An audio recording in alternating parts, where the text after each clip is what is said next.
আমি তৃপ্তি এই পার্লারে গেছিলাম, পুজোর বাজার বুঝতেই পাচ্ছেন বন্ধু। আমি একটু সাজগোজ করার জন্য পার্লারে গেছিলাম, কিন্তু এত ভিড় আর হলোই না, পালিয়েই আসলাম।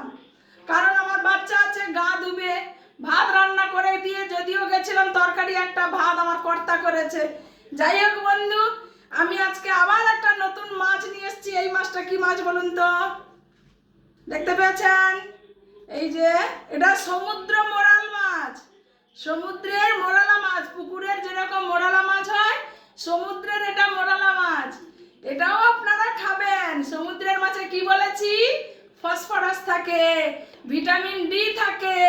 নোনা জলের মাছ শরীরের ক্ষতি করে না, কিন্তু হ্যাঁ, থাইরয়েড আবার বাড়িয়ে দেয়। অতএব খাবেন, খেলে ভালো। আমি এই মাছটা এখন কি করব? ঝাল দেওয়া করব। বুঝতে পারছেন বন্ধু? সরষে দিয়ে, পেঁয়াজ, কাঁচা লঙ্কা, একটু জিরে গুঁড়ো, একটু ধনে গুঁড়ো দিয়ে ঝাল দেওয়া করব। আচ্ছা বন্ধু, আপনারা করে খাবেন। এখনকার মতো রাখি।